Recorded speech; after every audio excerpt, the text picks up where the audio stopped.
Eh bien, j'étais Louis Saya, j'étais le réalisateur des Dangereux. On sort de 2002, un film québécois peu fameux, puis on parle aux gens qui étaient dedans. On retourne en 2002, l'année où il y avait le Pepsi bleu, c'est le balado des Dangereux. Public de l'Internet, bienvenue à ce nouvel épisode du Balado des Dangereux. Ça fait 5 ans qu'il n'y a pas eu un balado des Dangereux. La dernière fois qu'il y a eu un balado, on était en plein milieu de la COVID-19 avec Didier Lucien et il s'est passé des choses pendant tout ça. Il y a eu le visionnement 20e anniversaire des Dangereux qu'on a fait. Oui, c'est vrai. Et puis, pour vrai, je pensais pas qu'il allait y avoir autant de monde. On devait être une centaine de personnes qui est intéressant d'en apprendre un peu plus. Et aussi, bien malheureusement, si vous suivez les réseaux sociaux du Balado des Dangereux, il y a eu le décès d'un des scénaristes, Sylvain Raté. Donc, il s'en est passé beaucoup des choses dans les Dangereux ces temps-ci. Et aujourd'hui, un nouvel épisode qu'on n'attendait pas. Pour vrai, ça fait depuis le début du Balado des Dangereux. Donc, la première fois que j'ai pensé à ça en 2018, que je veux l'avoir. Ça a été difficile, mais j'ai réussi. Donc, mesdames et messieurs, voici Louis Saya. Bonjour, Louis Saya. Bonjour. Comment allez-vous? Ah, ça va pas mal. Et quand je vous ai approché pour le Balado des Dangereux, je suis curieux de savoir quelle a été votre première réaction. Ma première réaction a été que j'avais un peu de réticence de vous rencontrer parce que disons que les critiques avaient été très dures sur moi et je savais pas si j'avais envie de rebrasser ça. Est-ce que vous aviez entendu parler de ma démarche ou pas du tout? J'ai entendu parler de ta démarche une fois que tu m'as appelé. Mais après ça, je pense que ça avait passé à quoi? La Poste des Manias ou Fantastica, Fantasia? Oui, Fantasia, oui, il y a eu le visionnement. Voilà. Il y a eu un visionnement, alors là, j'avais entendu parler.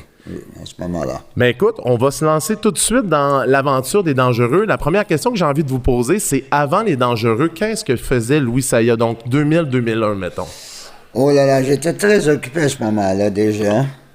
Je venais de faire les Boys, je me rappelle plus lequel. C'était les Boys 3, là. Je pense que c'était les Boys 3, oui. Et puis, je travaillais aussi à la télévision sur Histoire de filles et ça faisait beaucoup de travail en même temps.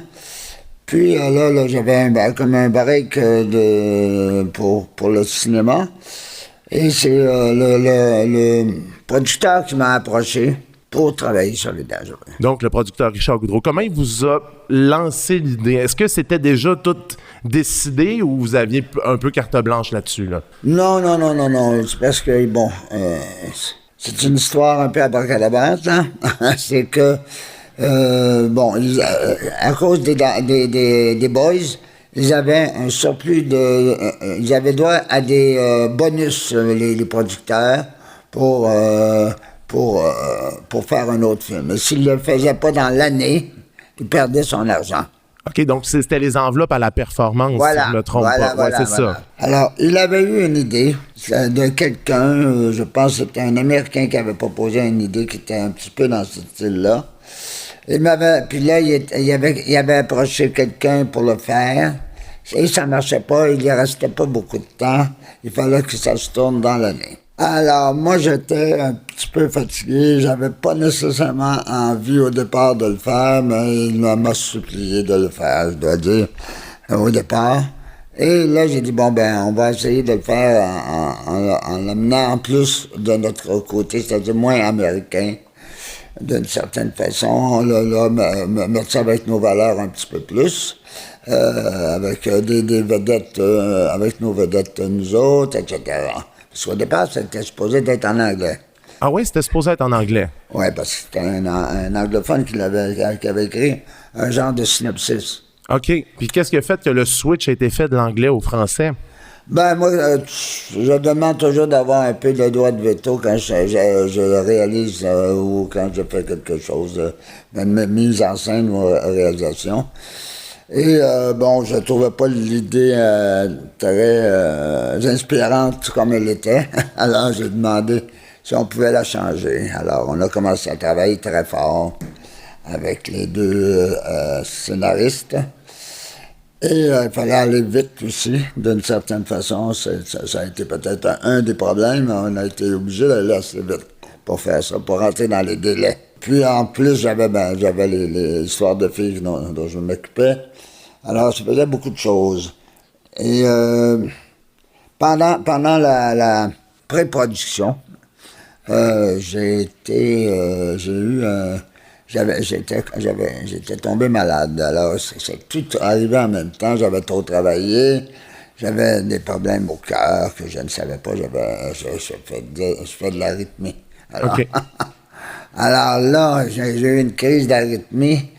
Et là, ils m'ont rentré à l'hôpital, tout ça. Alors, puis là, le projet a manqué de tomber à l'eau.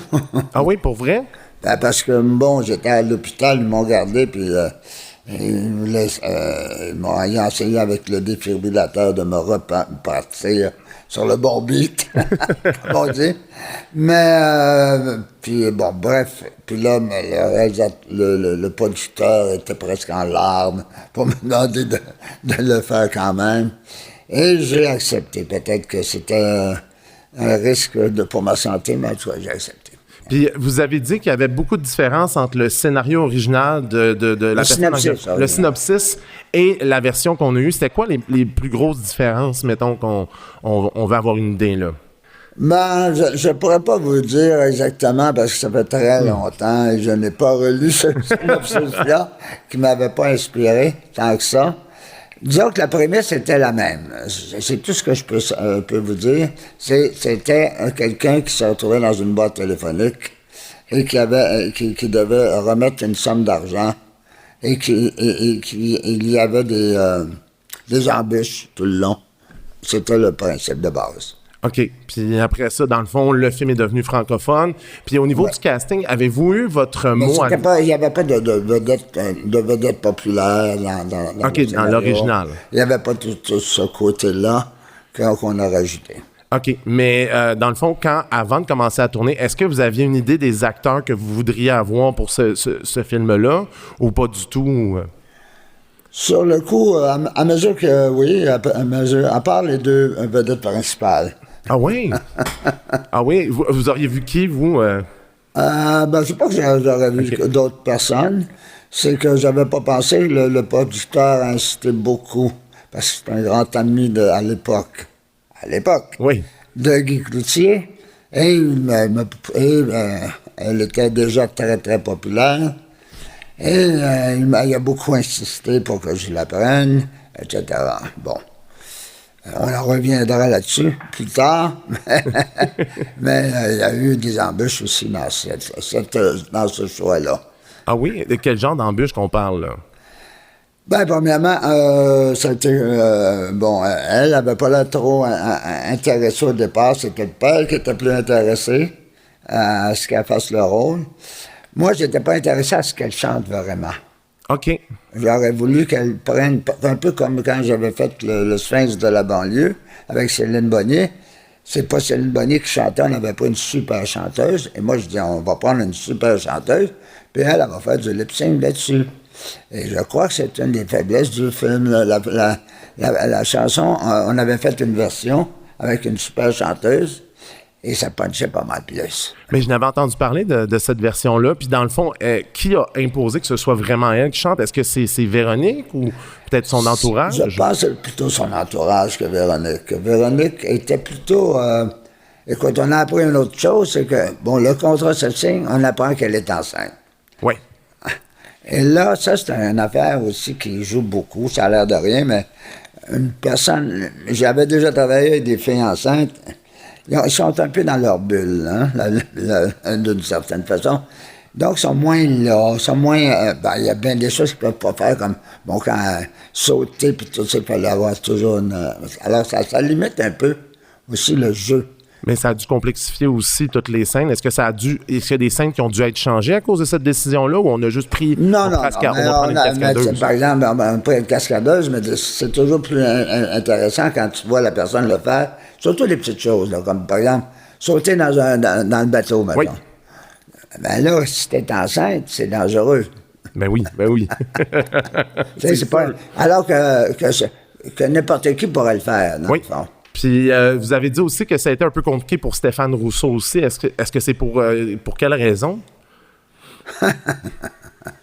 Ben, c'était pas mon premier choix. OK. J'en avais pas de choix, en fait. OK, c'est ça. Et on m'a dit, Stéphane. Et qui est un très gentil garçon, d'ailleurs. Mais moi, j'ai toujours été plus vers soit les acteurs. Je viens du monde des acteurs. J'ai fait mon cours de théâtre. Je suis plus porté à aller vers les acteurs. Ou les comiques, mettons. Il y en a, pas tous, mais il y en a plusieurs qui sont bons pour jouer, comme, mettons, Michel Barrette, tout ça. Michel Barrette, que je trouve presque meilleur comme acteur, comme comique pour moi. Ben oui. Mais, alors, j'étais plus ou moins sûr de lui au départ. Est-ce que votre opinion a changé en cours de route ou vous êtes resté Écoutez, il a fait la job. Ah oui, hein? Selon moi. Il était très, très là. Il a tout fait ce qu'il pouvait. C'est peut-être, je trouve qu'il manque un sparkle que j'aurais aimé avoir de plus.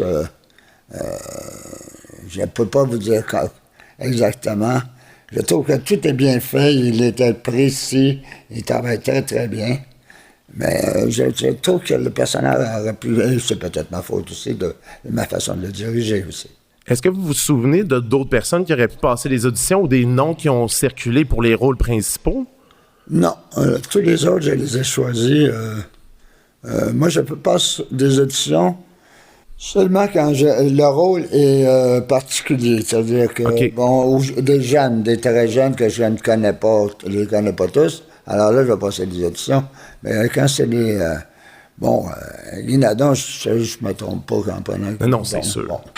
Marc Messier, c'est un de mes vieux chums. C'est sûr, mais je n'ai pas l'impression que Pierre Lebeau, je le connais aussi très bien. Alors, c'est tout du monde que je connaissais. Didier Lucien, je l'avais côtoyé aussi.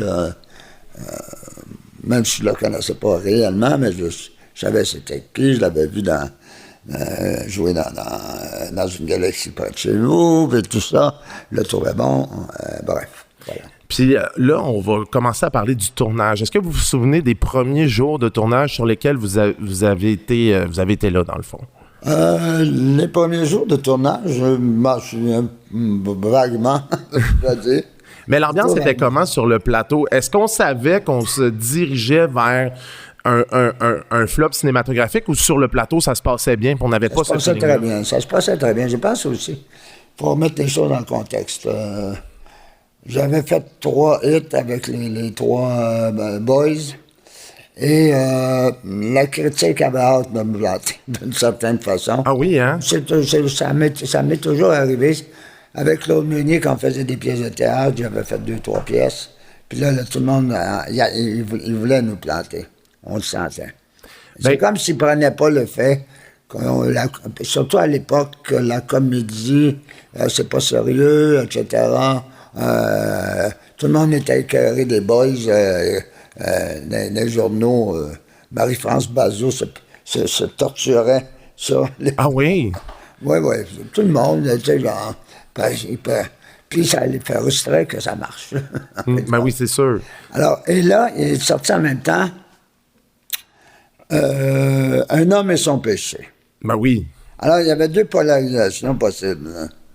Et là, si on l'avait sorti 1 an plus tard, peut-être qu'on n'aurait pas eu la même critique. Parce qu'au départ, on a eu quand même 2-3 bonnes critiques. Mais les purs et durs, comme Cassidy, qui a fait son nom un peu sur notre dos. Ah oui? Ah ouais? Ah, ça, c'est intéressant, ça. Ben, un peu dans le sens que c'est une de ses critiques où il a vraiment été... il a insisté plusieurs fois pour en parler et le critiquer. Et c'était comme... Et il n'est jamais venu nous demander aucune de notre opinion, rien. Il a simplement vargé comme sur tout ce qu'il trouvait épouvantable, le pire film de l'histoire. Bon, j'en ai vu des pires quand même. Oh oui, on en a tous vu des pires, là. On en a tous vu des pires. Mais parce que là, dans le fond, vous me confirmez, parce que depuis que je fais ce balado-là, je suis rendu à mon 14e épisode, et dès le début, on me dit qu'il y avait comme un genre de complot des critiques qui se seraient ligués avant même la sortie du film pour descendre le film, justement parce qu'il y avait une certaine jalousie du succès populaire des Boys. Ouais. Donc, en ce moment, vous êtes en train de confirmer ce genre de théorie-là. Oui, ça, je le sentais. Puis ça m'était arrivé avant, quand j'avais fait Les Voisins, on avait fait 3-4 pièces très populaires. Puis on avait ça. Le monde, il y avait 2 critiques qui étaient venus nous voir, moi et Claude Meunier, dans un restaurant. Puis j'étais un peu chaudasse. Ils nous disaient, vous autres, on est tannés de vous voir la face. Parce qu'on était des comiques, et le comique n'avait pas la place qu'il avait maintenant. Okay. À l'époque, c'était comme, on était des... Le comique, c'était vraiment rabaissé. Alors que je pense, c'est un art plus difficile presque que le dramatique. À réussir, en tout cas. Ben, c'est intéressant, ça. Puis si on retourne au tournage, je sais que vous avez fait un caméo dans le film. Est-ce que c'était prévu ou c'était seulement sur le plateau, on a décidé que ça allait se faire? Écoutez, pour te dire, l'atmosphère était le fun, parce que c'est le monde qui m'a dit hey, « Va donc faire un caméo, va donc faire... » c'est l'équipe technique.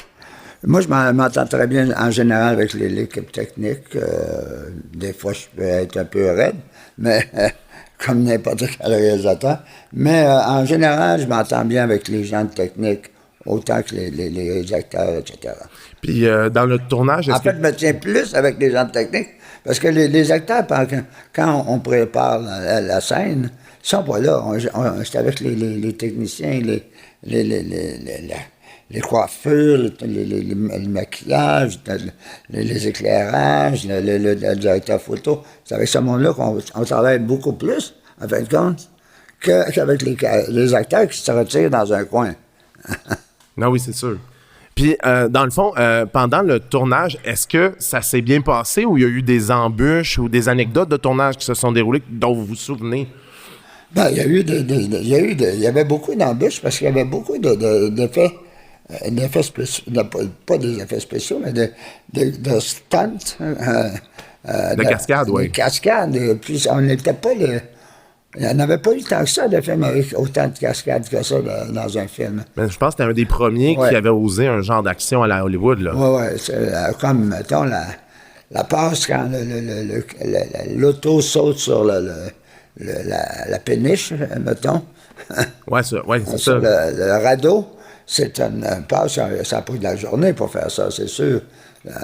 Puis le gars, c'était pas des cascadeurs américains là, de super top, là. Mais il était correct, mais le gars, il s'est fait mal au dos en maudit. Oui, j'avais lu ça dans les articles qu'il s'était blessé au dos, là. Oui, ben, parce que c'était quand même une super shot, là. Une tombée direct, puis il fallait qu'il arrête, il fallait pas qu'il continue dans l'eau. Ben oui, c'est sûr. Alors, donc, il arrêtait assez sec, tu sais. Puis, alors, on l'avait refait plusieurs fois. Ça, tu le fais une fois, hein? Non, c'est sûr. T'as pas les moyens de refaire ça 8 fois, là, au Québec. Puis, entre le scénario que vous avez fait et ce qui a été tourné, est-ce qu'il y a beaucoup de choses qui ont été coupées ou c'est resté quand même sensiblement la même chose? C'était pas mal proche, je dirais. Il y a des affaires qu'on a coupées par le fait même. Il y a des affaires où on a changé de place complètement, comme... Justement, la scène où on les retrouve dans... c'est comme c'est une ancienne école qui est en destruction. OK? Oui. Ça, c'était supposé d'être dans un cirque. C'était supposé un cirque forain qui va de village en village, là. OK, genre Rose Carnaval, là. Oui, plus Tombola, un peu. Oui. Et qui était installé et qui rentrait dans ça. Et il avait installé quelque chose, mais là, bon, le budget, on avait quand même un bon budget pour l'époque, mais quand même, je trouvais que ça faisait un cheneux, puis je trouvais pas que ça ça rendait. Ça aurait fallu avoir un vrai...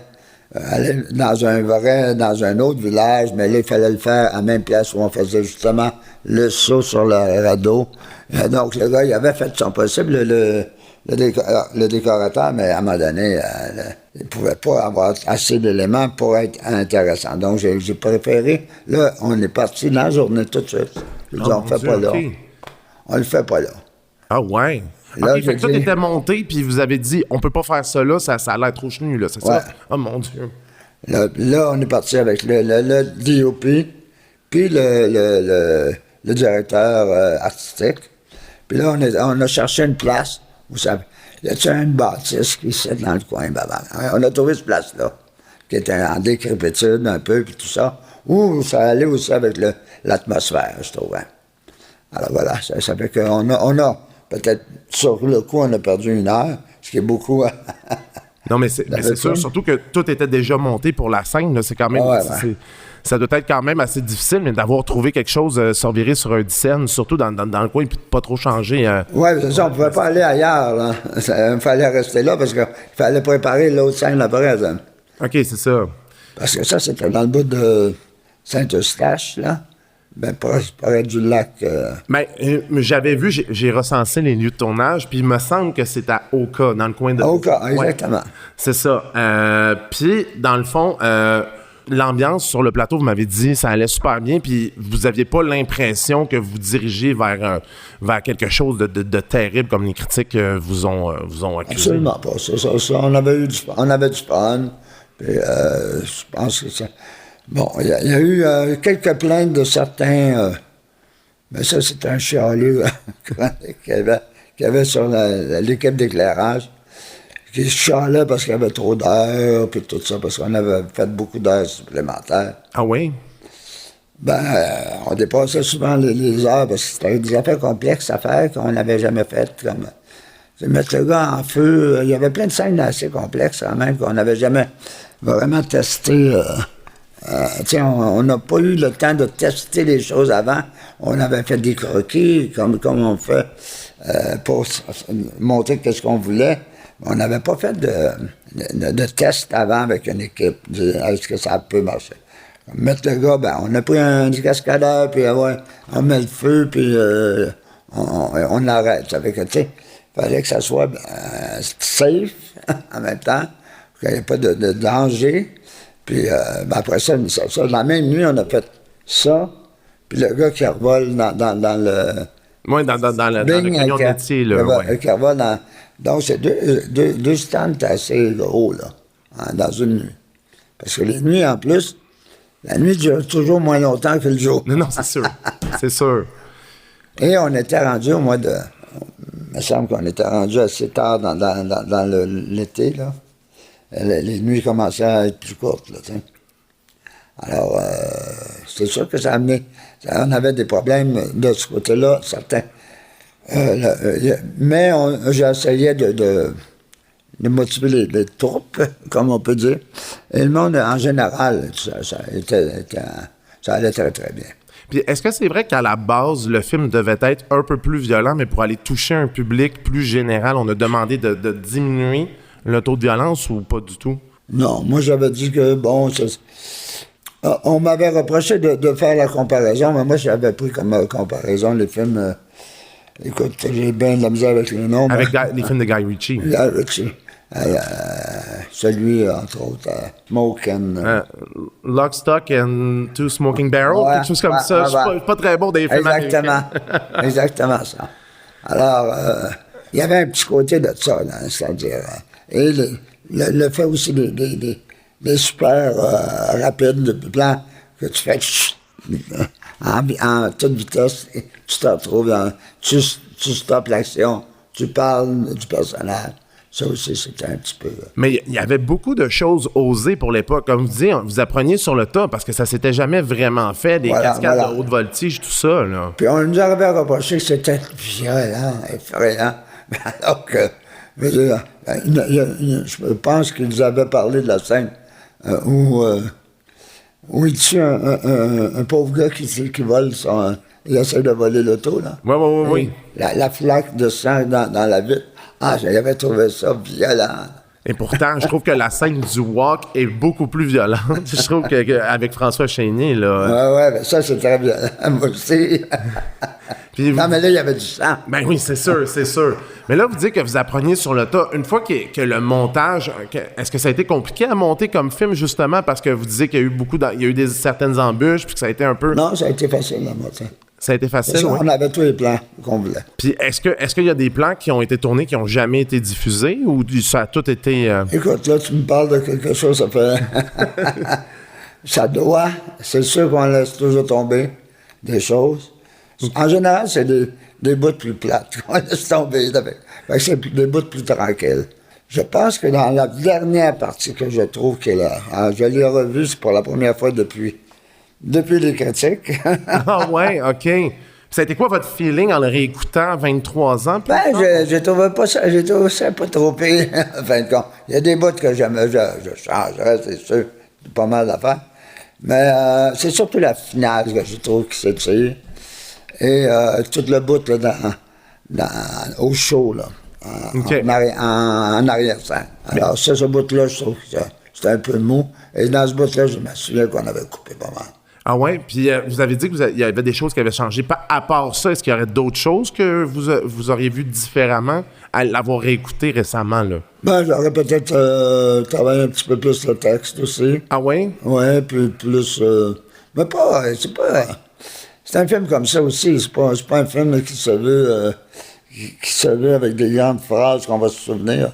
Mais il y aurait eu quelque chose de plus que j'aurais fait, oui. Puis, il y a beaucoup de personnes avec qui j'ai fait le balado qui m'ont parlé du visionnement test, que c'était la première fois qu'on a peut-être vu que, il y a quelque chose où il va se passer quelque chose, où on a eu un feeling de peut-être que la réception critique va être un peu plus, un peu plus difficile. Est-ce que vous vous souvenez de ça? Oh oui. Ah oui, pendant le visionnement test? Ben, un visionnement, je ne sais pas si les personnes qui t'ont parlé de ça, je ne sais pas c'est qui. Mais parce qu'il n'y avait pas grand monde à ce visionnement-là. Hey, de mémoire, je m'en souviens pas parce que je suis quand même rendu à mon 14e épisode, mais il y en avait certains qui disaient qu'au visionnement test, on pouvait voir qu'il y avait quelque chose tu sais, tout le plaisir qu'il y avait eu à le tourner transposait pas nécessairement à l'écran, puis il y en a certains qui voyaient déjà peut-être que les critiques allaient être peut-être dures sur le film. Je dirais qu'il y avait des gens qui venaient de la SODEC qui avaient fait des critiques. Ah oui? Puis, bon, je m'étais un peu emporté moi-même contre eux en disant, on verra bien. Mais je pense que c'est... Je ne peux pas dire que tout le monde... Il n'y en avait pas beaucoup. Puis qu'est-ce qu'on reprochait? Qu'est-ce que la SODEC reprochait au film? Là, je veux dire, je ne me rappelle pas exactement. Mais il y avait des bouts... Beaucoup reprochaient la violence gratuite. Mais pourtant, dans un film d'action, il faut qu'il y en ait. Alors, oui, c'était de la violence gratuite, puis il y avait des gens qu'on tuait pour rien, mais c'était en rigolant aussi. Il y avait un deuxième degré dans ça, là. Comme par exemple le gars qui se fait mettre la tête dans l'huile bouillante. Mais oui. Puis qu'après ça, il est pris. C'est le seul qui se fait pas tuer au départ. Non, c'est dans ça. la mitraillette. Ça aussi, ça avait été difficile à tourner quand même, la scène de la mitraillette. Oui. On n'avait pas fait beaucoup ici de ça. Mais ça avait l'air d'être beaucoup de logistique parce que les balles fusaient de toutes parts, là. Oui. Il avait fallu c'est tout monté, ça. Oui.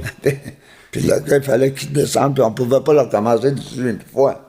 Non, c'est sûr, parce que c'était bien trop, là, surtout avec le budget que vous aviez aussi, vous devez être un peu limité, là. Puis maintenant, là, le visionnement test est fait, c'est la première du film. Est-ce que vous vous souvenez de la première du film? Je me souviens de la première du film, ça avait été pas mal, à la première du film. On ne pouvait pas vraiment savoir. Ben, vous savez, une première, on ne peut jamais savoir. Non, c'est sûr. Le monde est toujours fin, le monde est toujours bravo. Et tu peux pas savoir. Mais c'est quand on a été présenté ça à Québec, que là, on a eu les échos. Ah oui? Ouais. Ça, c'était combien de temps après Québec? C'était. Parce Québec, on a fait la première à Montréal. Oui. Après ça, on est parti à Québec. OK. Puis là, là, on avait toute une série d'entrevues avec les journalistes de Québec au Château Champlain. Et là, ils nous sortaient des critiques qu'il y avait, puis ils essayaient de nous planter avant eux autres aussi. Alors, il y a eu un effet d'entraînement aussi. Ouais. Tout le monde a commencé à dire son mot. Il y a même M. Mongrain qui fait la poule aux œufs d'or. Ah ouais? Qui s'était mêlé de dire, parlait du beau temps. Il s'occupait de faire la météo, je sais pas quoi. Mais il était pas à Salut Bonjour à cette époque-là? Salut bonjour, ouais. Puis il parlait de la météo, puis qu'il était pas beau. Mais perdez pas votre temps à aller voir le film. Ah ouais? Ah Ouais, mon ouais. Dieu, OK. Alors, il y avait eu comme un consensus de planter le film et de prendre la part d'Un homme et son péché, qui personnellement, n'est pas le grand film qu'on a dit. Ah ouais? Ah, vous croyez ça? Quoi? Ah ouais? En fait, Un homme et son péché, il remplissait les salles. Il remplissait les salles avec du monde, avec des vieux des résidences. C'est sûr, ben oui. Mon père l'a vu 2 fois parce que ça Mais c'est pas...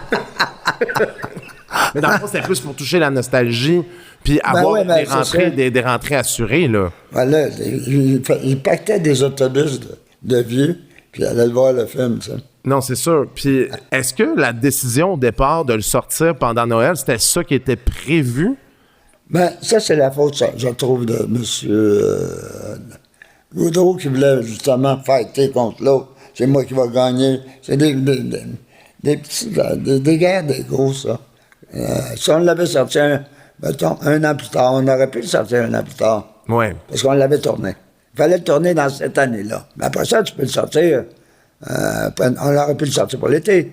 Moi, je l'aurais sorti pour l'été. C'était un film d'été. C'est un film aussi qui aurait dû être... Toute la publicité aurait dû être dirigée vers les adolescents. C'est un film pour ados, en fin de compte. C'est les films qu'on allait voir jusqu'à 20, 22 ans, là, des films d'horreur ou des films d'action, ben, genre on y va en gang à 2, 3, puis on regarde un film. Moi, je pensais que c'est plus un film comme ça, je pense. Parce que de la promotion, il y en a eu, là. Écoute, je suis allé faire des tours aux Archives nationales, le Journal de Montréal. Il y avait eu une émission spéciale à TVA qui avait quand même eu 1,2 million de codes d'écoute. Fait que, c'est surprenant qu'il y ait eu... Je pense que c'était juste un peu avant que le film sorte ou après. Puis il y avait comme eu le making-of qui avait été diffusé. Puis j'étais surpris de voir que de ces 1,2 millions-là, il y a eu à peu près 400 000 personnes qui sont allées le voir au cinéma. Uh-huh.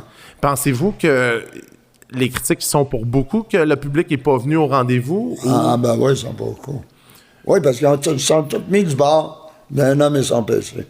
Mm-hmm. Alors, moi, c'était ça que j'ai trouvé ridicule. Je trouve que ça a été un mauvais move de M. Gaudreau de l'imposer.